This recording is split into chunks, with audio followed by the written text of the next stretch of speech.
Student welcome back. विद्यार्थी मित्रांनो, आज आपण सुपर क्लास टेट्रापोडामधला सेकंड जो क्लास आहे रेप्टेलिया, तर या रेप्टेलिया क्लासच्या बाबतीत शिकणार आहे. ॲक्च्युअलमध्ये रेप्टेलिया हा जो वर्ड आहे तर हा ग्रीक वर्ड रिपरपासून ओरिजिनेट झालेला आहे. म्हणजे रिपर याचा अर्थ to creep or to crawl, म्हणजे सरपटणे असं म्हणत असतो आपण. म्हणजेच काय, ज्या क्लासमध्ये सरपटणारे प्राणी येत असतात तो क्लास कोणता आहे? रेप्टायलिया.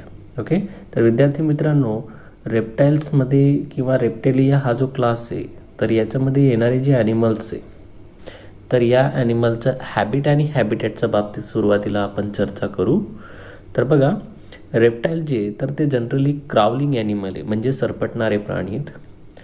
आणि फर्स्ट ट्रू टेरेस्ट्रियल वर्टिब्रेट आहे, म्हणजे सगळ्यात पहिले जे जमिनीवर आढळून येणारे जे वर्टिब्रेट्स आहे तर ते कोण आहेत? रेप्टाईल्स. ओके, खरे म्हणू आपण, कारण याचा अगोदरचा जो क्लास होता एम्फिबियन, तर ते अर्धे पाण्यात राहतात, अर्धे जमिनीवर राहतात.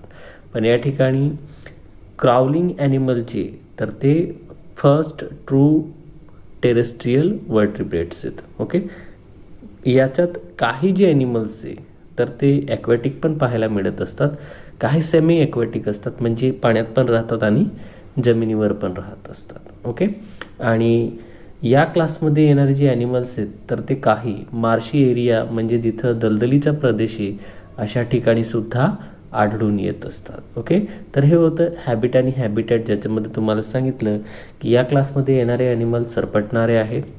हे पहिले ट्रू टेरेस्ट्रियल वर्टिब्रेट्स आहेत.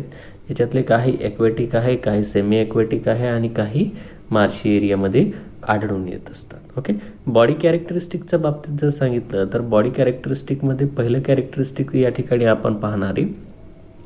या प्राण्यांमध्ये लोकोमोशन जे तर ते लिम्सच्या मदतीने घडून येणारे टेट्रापोड्स आहेत हे सुद्धा, याचा अर्थ यांना सुद्धा 4 पाय असणारे, एक्सेप्ट या ठिकाणी आपण स्नेक ॲब्सेक्ट करू, कारण स्नेकला लिम्ब नसतात, म्हणजे हातपाय नसतात, तो त्याच्या बेलीवर क्राउल करत असतो, आपल्याला माहिती आहे.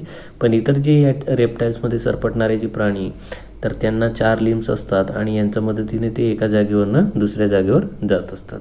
हे जे लिम्स आहे, हात आणि पाय ज्यांना आपण म्हणतो, हे जे लिम्स आहे they are pentadactyl and digit bear claws. म्हणजे काय, हात किंवा पाय जे तर त्यांना 5 फिंगर्स आहेत.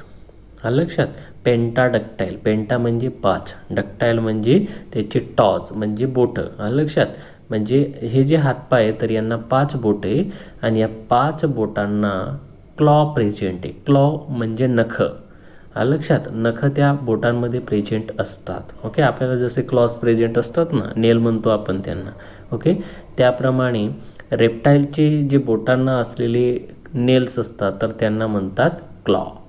त्यानंतर हे जे लिम्स आहे तर हे लिम्स ॲनिमलला वॉकिंगसाठी किंवा क्रिपिंगसाठी मदत करत असतात. वॉकिंगसाठी म्हणजे चालण्यासाठी, क्रिपिंग म्हणजे सरपटण्यासाठी. लक्षात, चालण्यासाठी आणि सरपटण्यासाठी कोण मदत करतात? लिम्स, म्हणजे त्या प्राण्याचे हात आणि पाय म्हणू आपण. ओके, त्यानंतर एक अनदर कन्सेप्ट जर म्हणलो आपण तर हे याच्यामध्ये येणारे जे ॲनिमल्स आहेत त्याच्यामध्ये स्नेक पण येत असतो, साप पण येत असतो. आता आपल्याला माहिती आहे सापाला पाय नसतात, लिम्बलेस असतो तो.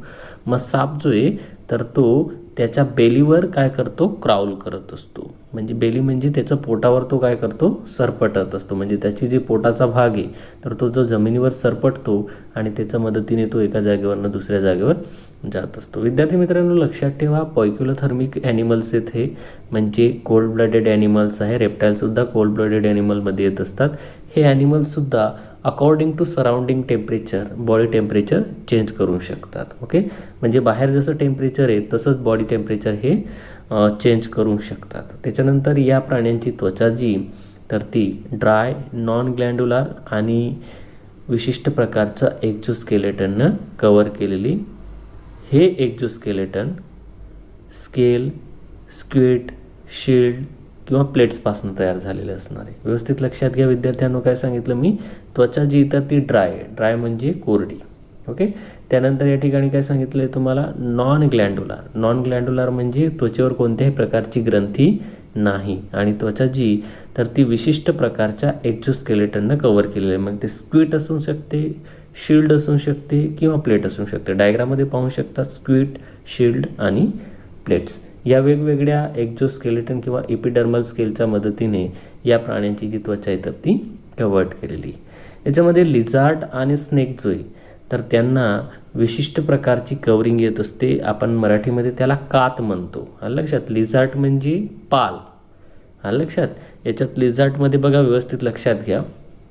वॉल लिझार्ड म्हणलं तर पाल येते. त्यानंतर गार्डन लिझार्ड म्हणलं तर सरडा येत असतो. त्यानंतर जॉईंट लिझार्ड म्हणलं तर अशा वेळेस कोरफड येत असते. आलं लक्षात. काय सांगितलं मी तुम्हाला. जॉईंट लिझार्ड म्हणजे काय, गोरफड. ओके, गोरफड पाहिली असेल तुम्ही, डायग्राममध्ये पाहू शकतात. ओके, याला मॉनेस्टर लिझार्ड असं सुद्धा म्हणत असतात. ओके, तर या प्राण्यांमध्ये कात टाकण्याची जी पद्धती किंवा कंडिशन आहे तर ती आपल्याला पाहायला मिळत असते. आणि ही जी कात टाकण्याची प्रोसेस जी तर ही काय आहे, पिरियोडिकली म्हणजे काय, काही अवधीनंतर हे जे प्राणी तर हे कात टाकत असतात. ओके, या प्राण्यांमध्ये टिम्पॅनम प्रेझेंट आहे. टिम्पॅनम म्हणजे इयरचा पार्ट आहे हा. हार्ट जो आहे तर हार्टला 2 कंप्लीट ऑरिकल आहे, पण वेंट्रिकल जे तर ते इनकम्प्लीट आहे. काय सांगितलं मी लक्षात घ्या की रेप्टाईल्समध्ये हार्ट जो आहे तर त्याच्यामध्ये 2 कंप्लीट ऑरिकल आहे, वेंट्रिकल जे तर ते इनकम्प्लीट आहे. म्हणजे 3 तर आहेच, पण या ठिकाणी चौथा जो वेंट्रिकल आहे तर तो इनकम्प्लीट आहे. ओके, मग या ठिकाणी 2 ऑरिकल आणि 2 वेंट्रिकल फक्त क्रोकोडाईलमध्ये बघायला भेटतात. बाकी इतर एक्झाम्पलमध्ये इनकम्प्लीट या ठिकाणी आपल्याला वेंट्रिकल्स पाहायला मिळतात. म्हणजे 2 ऑरिकल तर असणारच आहे, पण वेंट्रिकल 2 नसणार. ओके, 4 चेंबर हार्ट कोणामध्ये, मग फक्त रेप्टाईल्समध्ये, क्रोकोडाईलमध्ये. क्रोकोडाईल म्हणजे मगर. या प्राण्यांचा जो मेंदू आहे तर तो चांगल्या प्रकारे विकसित झालेला आहे. वेल डेव्हलप्ड ब्रेन पाहायला मिळत असतो आपल्याला. आणि ऑल्फॅक्टरी लोब आणि सेरेबुलम जो आहे तर तो एम्फिबियनपेक्षा चांगल्या प्रकारे विकसित झालेला आहे. ऑल्फॅक्टरी लोब म्हणजे सेन्स ऑफ काय असणार आहे, सेन्स ऑफ स्मेल. हे जे फंक्शन आहे हे कोणाचं आहे, ऑल्फॅक्टरी लोबचं. म्हणजे जो गंध आहे तर त्याची संवेदना कोणाला जाणवत असते, ऑल्फॅक्टरी लोबचं. त्याच्यानंतर सेरेब्रमच्या बाबतीत जर म्हणलं आपण तर सेरेबुलमचं काम काय आहे, या ठिकाणी जी मेमरी आहे तर तिला ॲनालाइज करायचं काम करत असतो, किंवा शरीराचं बॅलन्स मेंटेन करायचं काम करत असतो, किंवा मेमरी स्टोअर करायचं काम करत असतो. तर हे जे मेन फंक्शन आहे तर ते ॲम्फिबियन्सपेक्षा रेप्टाईल्समध्ये सेरेबुलम आणि ऑल्फॅक्टरी लोब जे तर ते चांगल्या प्रकारे वर्क करत असतात. या प्राण्यांमध्ये सेक्सेस जे तर ते सेपरेटेड असतात आणि सेक्च्युअल डायमॉर्फिझम जे तर ते इझिली पाहायला मिळत असतात. सेक्सेस सेपरेटेड म्हणजे तुम्हाला अगोदरही सांगितले, सेपरेटेड याचा अर्थ काय असणार आहे, सेक्सेस सेपरेटेड याचा अर्थ मेल आणि फिमेल वेगवेगळे असणार आणि त्यांच्यामध्ये सेक्च्युअल डायमॉर्फिझम पाहायला मिळते. आता सेक्च्युअल डायमॉर्फिझम म्हणजे काय, मेल आणि फिमेल हे इझिली ओळखत असतात, किंवा मेल आणि फिमेल ओळखण्यासाठी त्यांच्या बॉडीवर असलेले जे गुणधर्म आहे तर ते स्पष्टपणे दिसत असतात, त्याला म्हणतात सेक्च्युअल डायमॉर्फिझम. ओके, फलन प्रक्रिया जी तर ती इंटरनली या प्राण्यांमध्ये. आणि हे जे प्राणी तर हे जास्त करून ओव्हिपॅरस आहे. ओव्हिपॅरस म्हणजे अंडी देणारे प्राणी. काही जे यांच्यातले जसं वायपर स्नॅक तुम्हाला माहिती आहे तर हा वायपर स्नॅक विव्हिपॅरस आहे, म्हणजे डायरेक्ट तो त्याचा पिल्लांना जन्म देत असतो. आलं लक्षात. विव्हिपॅरस म्हणजे काय बरं, जरायू. ओके, आणि या प्राण्यांमध्ये आपल्याला पॅरेंटल केअरसुद्धा पाहायला मिळत असते. म्हणजे हे जे प्राणी तर हे प्राणी स्वतःची अंडी असतील, स्वतःची पिल्लं असतील तर त्यांचं रक्षण करत असतात. ओके, रेप्टाईल्समध्ये जे एक्झाम्पल येत असतात त्याच्यातलं पहिलं कॉमन एक्झाम्पल या ठिकाणी तुम्हाला सांगितलं आहे नाजा, ज्याला कॉमन नेम आहे बघा कोब्रा. त्यानंतर हेमिडक्टस ज्याला वॉल लिझार्ड म्हणतो आपण, पाल असं सुद्धा म्हणू शकतो. त्याच्यानंतर सेलोनिया ज्याला टर्टल म्हणतो आपण, कासव. त्याच्यानंतर क्रोकोडिलस ज्याला क्रोकोडाईल म्हणतो आपण, टेस्टुडो ज्याला टॉर्टॉईज म्हणतो आपण. त्याच्यानंतर कॅमेलिओ ज्याला ट्री लिझार्ड, ज्याला सरडा असं सुद्धा म्हणू शकतो आपण. लक्षात, हा थोडा वेगळा असतो, रंग बदलू गिरगिट म्हणतो आपण त्याला. त्याच्यानंतर बॅग्नरस ज्याला रॅट म्हणतात, म्हणजे हा सापाचा प्रकार आहे या ठिकाणी, मन्यार सापाचा प्रकार आहे हा. आणि वायपेरा ज्याला वायपर म्हणत असतो आपण, हा सुद्धा सापाचा प्रकार आहे.